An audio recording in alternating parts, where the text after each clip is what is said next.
The very messed up origins of William James. You think William James was the brilliant father of American psychology, the compassionate philosopher who taught generations about the healthy mind, the Harvard professor who revolutionized how we understand human consciousness. But in 1870, this man, this towering intellectual authority, sat alone in his rented room in Cambridge, Massachusetts, seriously contemplating whether to end his own life. The person who would go on to write groundbreaking theories about mental wellness, who would counsel thousands about overcoming despair, couldn't save himself from the darkness consuming him from within. And that paradox, that devastating contradiction between what he taught and what he lived, is just the surface of what the history books conveniently chose to forget. What if I told you that the ethical scholar who preached about respecting human consciousness conducted psychological experiments on his own students without proper consent protocols? That the devoted family man celebrated for his theories on emotion, published academic papers about his own sister's mental breakdown while she suffered in institutions, using her private agony as research material without ever asking her permission? That the respected professor who founded Harvard's first experimental psychology laboratory engaged in a deeply inappropriate relationship with a teenage student under his direct academic supervision? The real William James wasn't just complicated or flawed in the way all humans are flawed. He was a man whose entire public legacy was built on principles he systematically violated in private. And the truth about how he became America's psychological authority is far more disturbing than anyone wants to acknowledge. This is the story that biographies often soften, the uncomfortable reality hiding behind the polished academic legacy. Because William James didn't just study the human mind from a safe scholarly distance. He manipulated it, experimented with it, and in ways that would horrify modern ethics boards, he damaged it. Starting with his own family, and extending outward to the students and colleagues who trusted him most. The historical record, when you dig past the reverent summaries, reveals a man whose personal demons directly contradicted everything he publicly taught. And understanding these documented events helps us see the complete picture of a figure we've been told to admire without question. Cambridge, Massachusetts, spring of 1870. William James is 28 years old. And according to letters preserved in Harvard's archives, he's barely holding himself together. Not from physical illness, though his health records show a catalogue of mysterious ailments that modern doctors would recognize as psychosomatic. No, William is drowning in something far more insidious, something he would spend his entire career trying to understand, but never quite conquer. The irony cuts deep when you consider it. Here's a man who will eventually write extensively about the varieties of religious experience, about pragmatism, about the stream of consciousness, and the will to believe. But right now, in this specific moment, his own consciousness is telling him there might be only one escape from the suffocating weight of expectations he never asked to carry. But to understand how William arrived at this breaking point, we need to talk about his father, Henry James Sr. This wasn't just a wealthy New York intellectual with progressive ideas about education. This was a man consumed by a singular, dangerous conviction that he could engineer genius in his own children through what he called systematic instability. Think about that concept for a moment. While most parents in the 1850s sought to provide their families with stable homes, consistent schooling, and secure foundations, Henry Sr. deliberately orchestrated the opposite. 15 different schools across 5 countries before William turned 18 years old. No permanent residence, no lasting childhood friendships, no emotional foundation. Everything calculated, everything intentional. Everything designed to create what Henry Sr. described in his own writings as philosophical independence in his offspring. Letters and journal entries from that era, now housed in academic collections, revealed a twisted logic behind this approach. Henry Sr. believed that constant geographical and educational displacement would prevent his children from developing what he called provincial narrowness of mind. What he actually created was a generation of James children who never knew where they belonged, who struggled to form stable emotional attachments, who grew up feeling less like loved sons and daughters, and more like ongoing experiments in educational theory. William had a brother, Henry Jr., who would become one of America's most celebrated novelists, and a sister, Alice, whose tragic story we'll examine shortly. But the relationship between William and Henry wasn't characterized by brotherly affection or mutual support. It was manufactured competition from the very beginning, carefully orchestrated by their father to pit intellectual against intellectual, brother against brother, in a lifelong race for paternal approval that neither could ever truly win. Henry Sr. would praise William's scientific aptitude one week, then spend the next month elevating Henry Jr.'s literary sensibilities, creating an atmosphere where brotherly love was systematically replaced by desperate rivalry. Documents preserved in family correspondence show that even decades later, when both had achieved international recognition in their respective fields, the brothers would go years without speaking to each other. Childhood wounds that never properly healed, festering beneath the surface of their polite public interactions. And here's where the story takes its first truly disturbing turn. Because William James was genuinely brilliant, there's no denying that historical fact. But brilliance in science wasn't what his soul craved. Private letters he wrote to a cousin named Catherine in 1863, when he was 21 years old, reveal his authentic passion. The dream that kept him awake at night with possibility. He wanted to paint. He had real talent with brushes and canvas.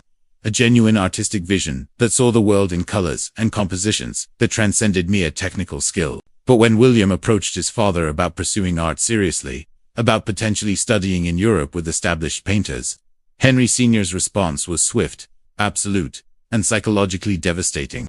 Artists, the elder James wrote back in a letter that William kept until his final days, are failures who couldn't succeed in real intellectual work. Men who choose beauty because they lack the capacity for truth. Those weren't just words of discouragement.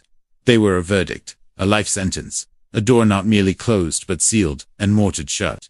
So William enrolled at Harvard Medical School in 1864, not because medicine called to him with any genuine passion, not because he felt destined to heal the sick or advance medical science, but because refusal simply wasn't an option in the James household, where Henry Sr.'s vision for his children's lives carried the weight of biblical commandment.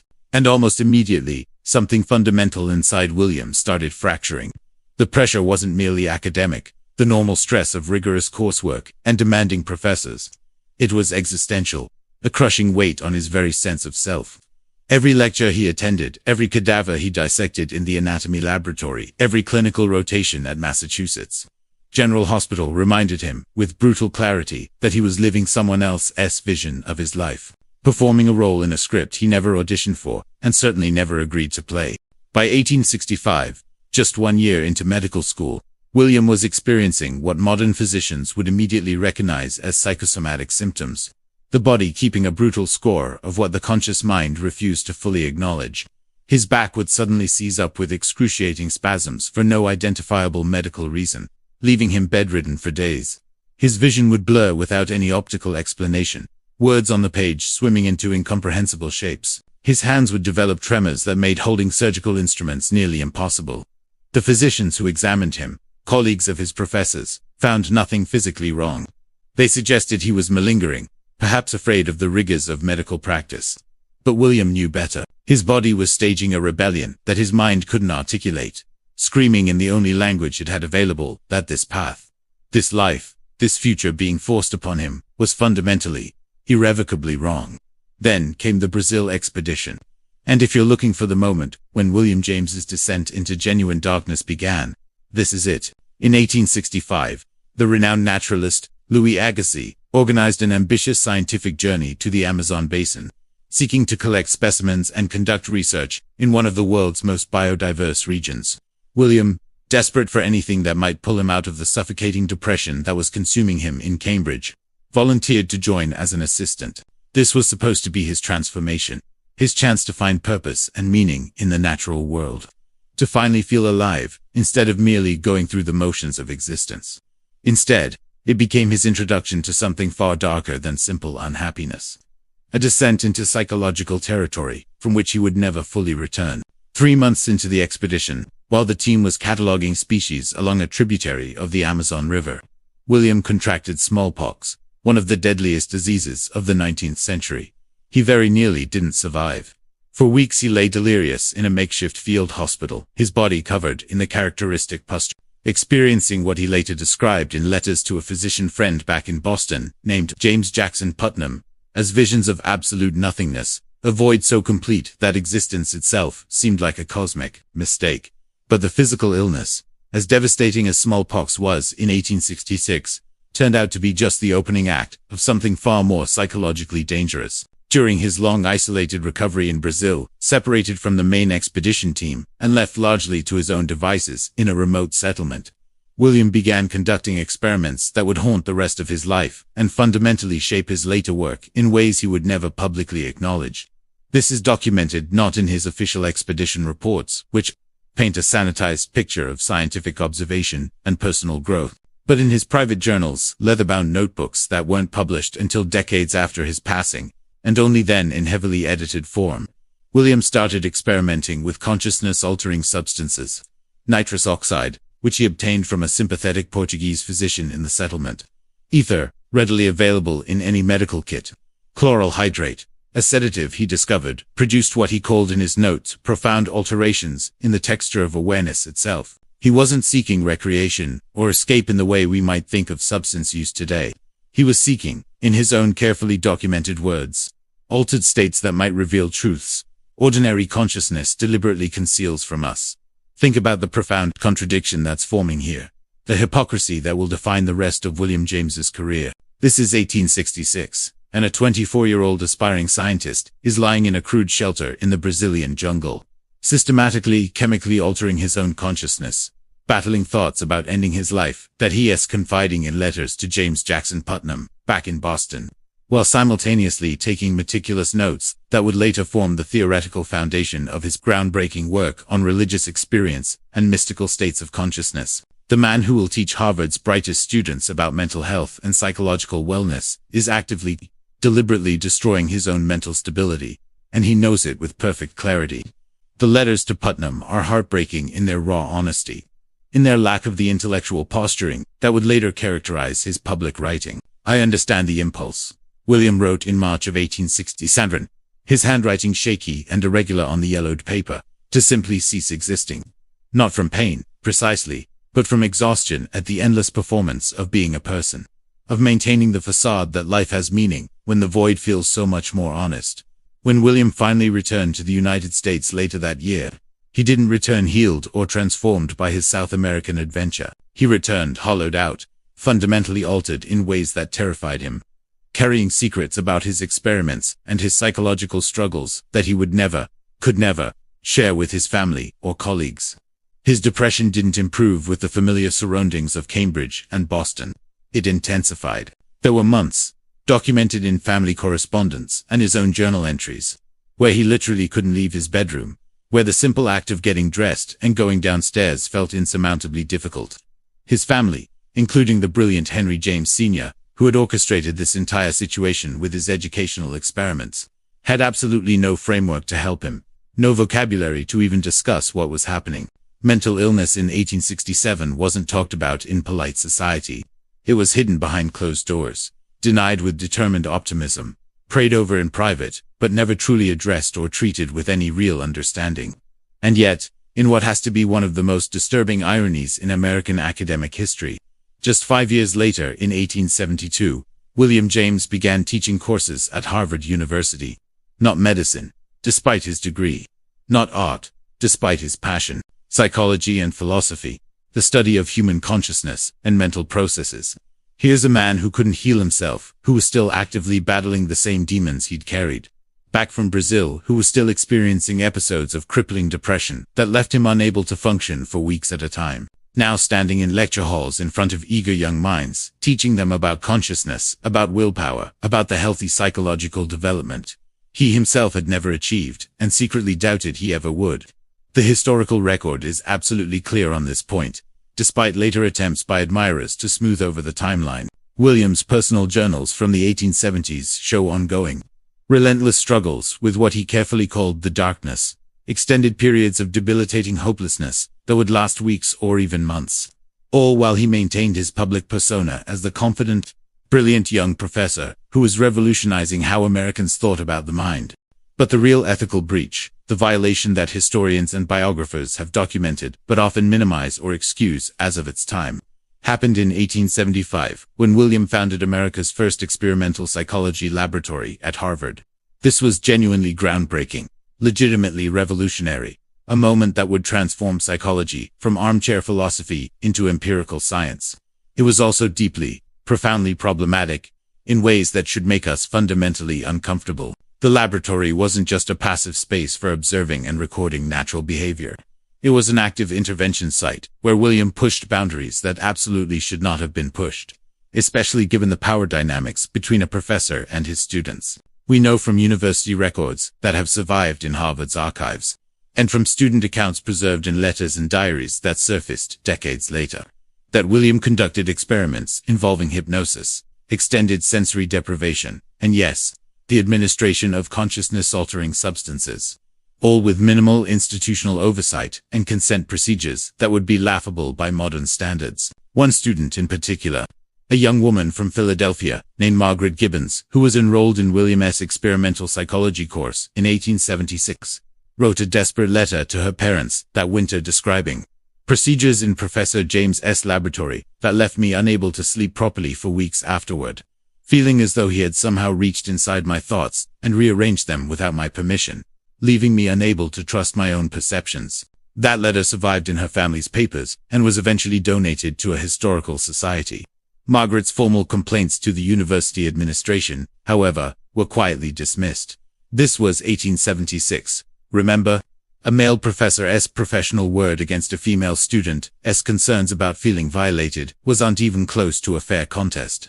The institutional power dynamics made any real accountability impossible. But Margaret Gibbons wasn't the only one. And that's what makes this pattern so deeply troubling when you examine the full scope of what was happening in that Harvard laboratory between 1875 and 1880.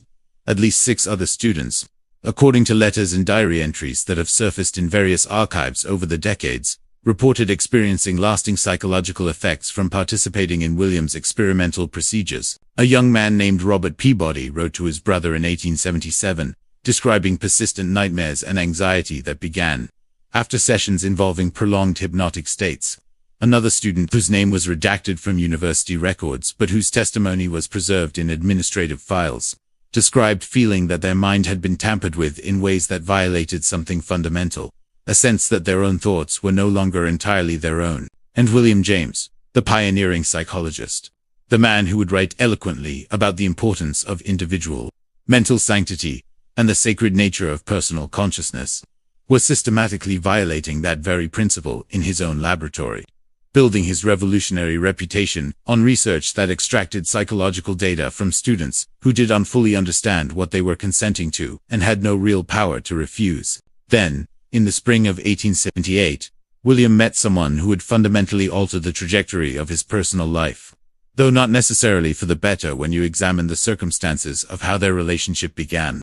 Alice Howe Gibbons was a 29-year-old teacher, intelligent and independent-minded, who came from a respectable Boston family. She attended one of William's public lectures on psychology at the Lowell Institute, and according to his own letters to Henry Jr., he was immediately captivated by her questions during the discussion period, by what he called a clarity of thought that distinguished her from the ordinary minds in the audience. They began corresponding, then meeting for walks around Cambridge, conversations that started as intellectual discourse and quickly evolved into something more intimate. Now, biographers who admire William James will tell you this was a beautiful love story, that Alice was his salvation, the stable force who helped him manage his psychological struggles. And there's truth in that narrative. They married in July of 1878 and remained together until his passing 32 years later, raising 5 children and maintaining what appeared from the outside to be a successful partnership. But what those sanitized accounts often omit are the details preserved in their early correspondence. Letters that reveal dynamics that should make us profoundly uncomfortable. William was 36 years old, an established professor with significant intellectual authority and social standing. Alice was 29, yes, but she was also someone seeking entrance into Boston's academic circles, someone who would have been acutely aware of how beneficial a connection to Harvard's rising star in psychology could be for her own intellectual ambitions. The letters William wrote during their courtship show patterns that any modern psychologist would immediately recognize as subtle forms of manipulation. He would lavish praise on Alice's intelligence one week, calling her capable of understanding philosophical truths that elude even educated men. Then the next week he would gently undermine that same intelligence, suggesting she needed his guidance to properly develop her natural gifts, that without his mentorship she risked squandering her potential on superficial pursuits. This wasn't romance. This was a established pattern of psychological control, building dependence disguised as devotion. And William, the expert on human behavior and consciousness, knew exactly what he was doing with each carefully crafted sentence. They married, and Alice did indeed become the manager of William's chaos, the person who handled his depressive episodes, shielded him from social obligations when the darkness became too heavy, maintained the household, and raised their children largely on her own, while he traveled for lectures and buried himself in his work.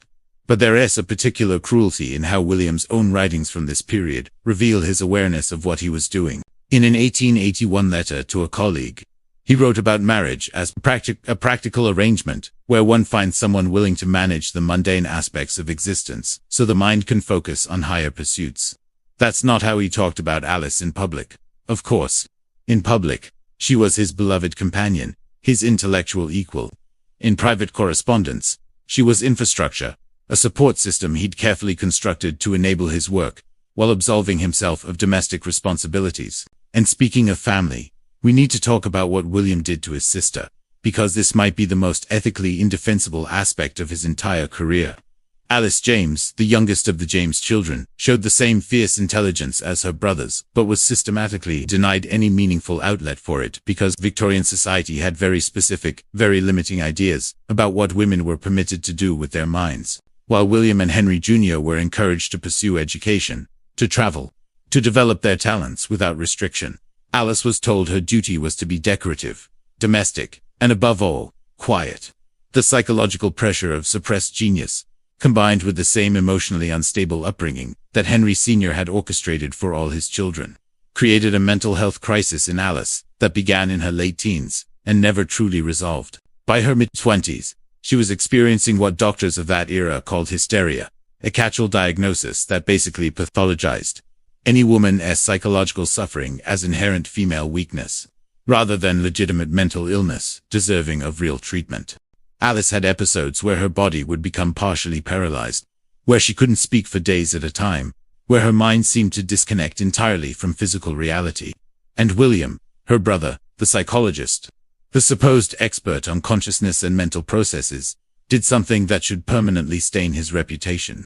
He used her as an unpublished case study.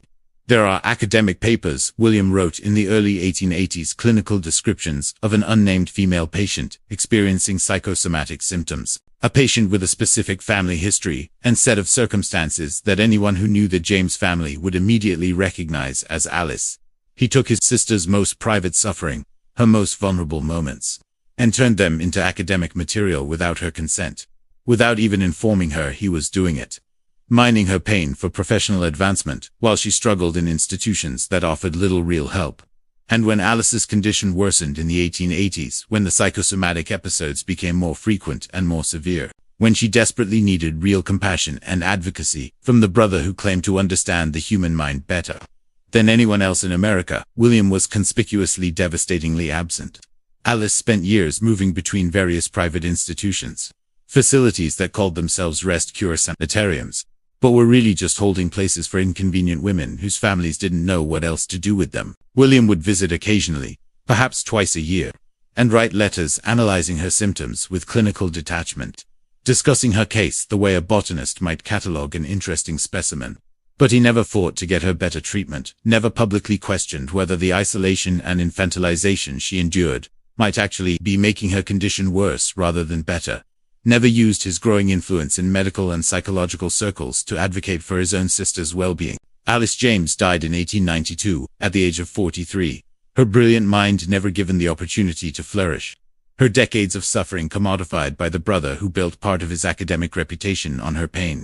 Meanwhile, William's relationship with his brother Henry Jr. had deteriorated from childhood rivalry into something cold, bitter, and profoundly sad. The manufactured competition that their father had orchestrated decades earlier had evolved into genuine animosity between two men who should have been allies, who both understood what it meant to grow up in the James household and could have found solidarity in that shared experience. Instead, they wounded each other repeatedly. In 1886, when Henry Jr. published The Bostonians, a novel that received mixed critical reviews but represented years of careful literary work, William wrote a public critique that was breathtakingly harsh, dismissing his brother's achievement as elaborately constructed nothingness, prose that mistakes complexity for depth. This wasn't scholarly criticism. This was fratricide committed with a pen. Henry was devastated. Letters he wrote to mutual friends describe feeling psychologically eviscerated by William's words, wondering in anguished prose why his brother seemed to need to destroy him in order to feel intellectually superior.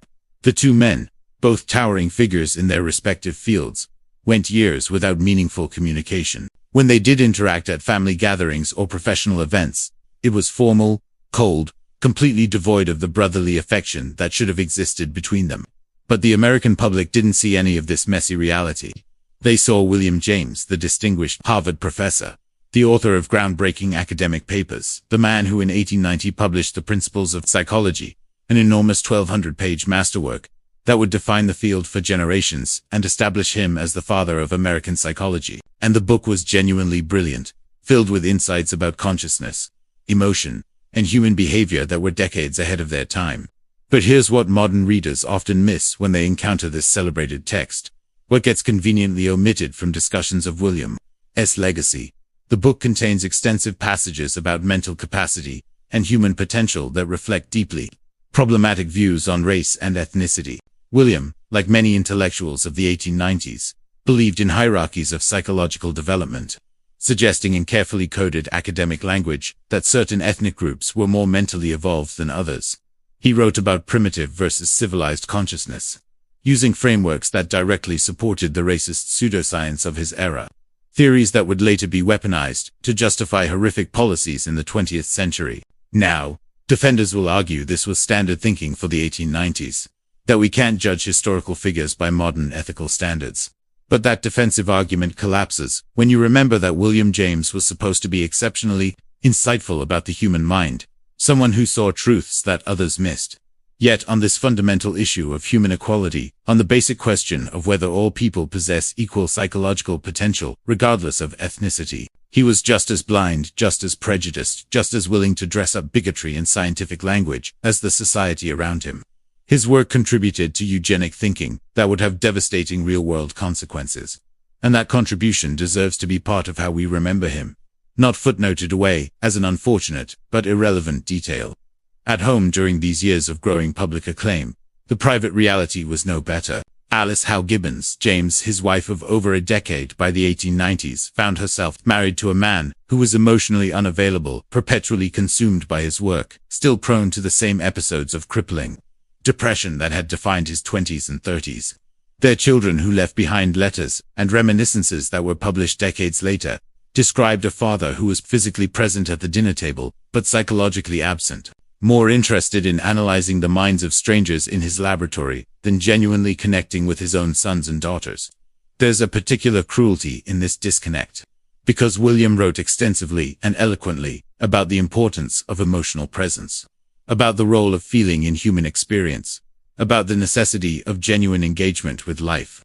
He preached about consciousness and connection in his lectures and publications, but in his own home with his own family he was a ghost, haunted by demons he couldn't name and wouldn't properly confront, leaving his wife and children to navigate the daily reality of loving someone who could unfully love them back. The public lectures continued throughout the 1890s and into the new century. William became a genuine celebrity intellectual, traveling across America and Europe, drawing crowds of hundreds who wanted to hear the famous psychologist speak about the mysteries of consciousness and the power of belief. He wrote about religious experience with such apparent insight and empathy that audiences assumed he must be deeply spiritual himself, someone who had found profound faith. But private letters to close colleagues tell a very different story. William struggled with religious belief his entire adult life, cycling between desperate hope and crushing doubt, never finding the certainty and peace he seemed to describe so confidently in his published philosophical work. In 1902, he wrote to his colleague Josiah Royce, "I speak publicly about the will to believe, but most days I am not entirely certain. I believe in anything beyond my own exhaustion and the likelihood that this exhaustion will never truly end." That letter didn't make it into his official biography. Neither did the private journals where he continued to catalog his battles with depression, his ongoing experiments with substances meant to alter consciousness, his frank admission that he feared he was fundamentally broken in ways that philosophy cannot repair and psychology cannot cure.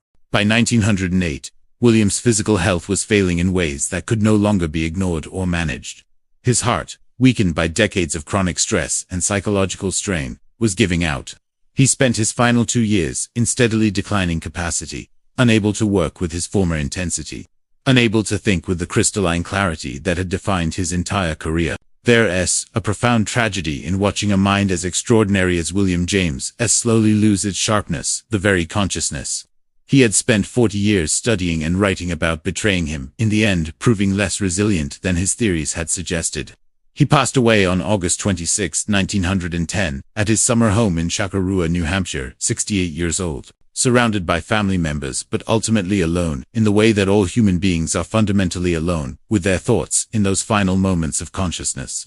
And then, in the weeks and months following his passing, came the discovery that would have destroyed everything if it had been made public. While sorting through William's personal effects at the family home in Cambridge, Alice and their adult children found journals he had kept meticulously hidden for decades private. Notebooks locked in a desk drawer that he had never mentioned to anyone. The contents were psychologically devastating.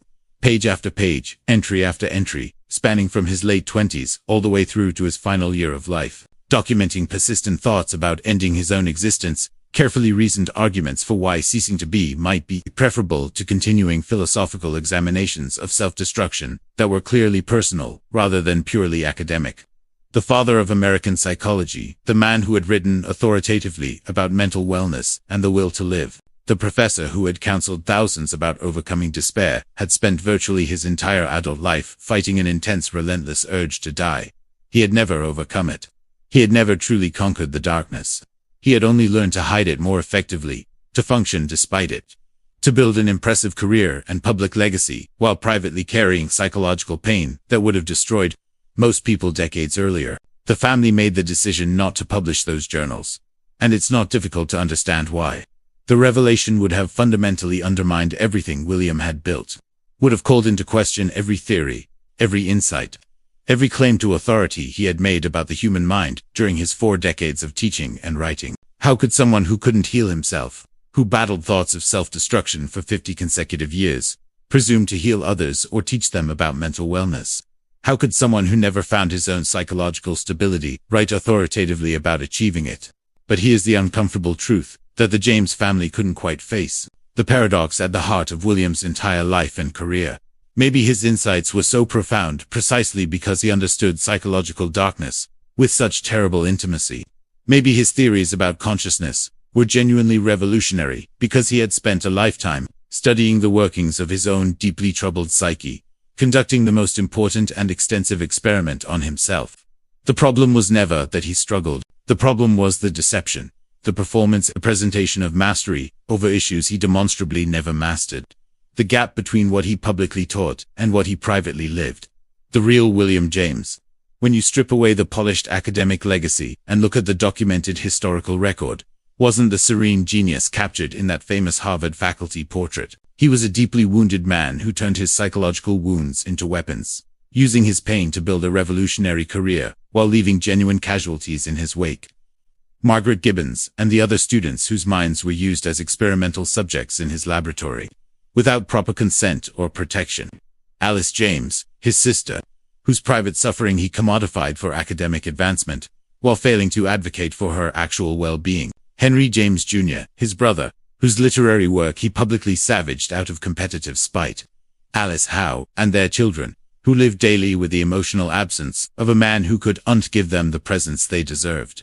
All of them paid a price for William's genius, for his unresolved trauma, for his desperate need to prove something to a father who had treated his children like philosophical experiments, and then acted surprised when the results were psychologically damaged adults. This chapter of William James's life deserves to be examined and remembered. Not to destroy a legacy, but to complete it. To see the full truth rather than the sanitized version that makes us comfortable. William contributed enormously to our understanding of psychology and consciousness. His work genuinely opened doors that led to better treatments and deeper insights for countless people. But he accomplished this while simultaneously causing real harm, and that contradiction needs to be part of how we remember him. Not erased in service of a simpler narrative, as documented extensively in letters, journals, institutional records, and biographical accounts that have emerged over the decades since his passing. William spent his life trying to understand consciousness while never quite understanding his own teaching about mental wellness. while never achieving it himself, writing about the will to believe, while privately doubting almost everything, including his own value as a human being. So here's the question worth genuinely sitting with as this story ends. If the father of American psychology couldn't escape the prison of his own troubled mind, couldn't heal the wounds inflicted by his upbringing, couldn't practice the wisdom he so eloquently preached to others, what does that reveal about the nature of expertise and authority? About the dangerous gap between theoretical knowledge and lived application? About our very human tendency to seek answers from authority figures who might be just as lost and broken as we are, just better at hiding it behind credentials and confidence? This is the story that history books often soften or omit entirely. But the historical record reveals a far more complex and troubling figure than the simplified version we've been taught to admire.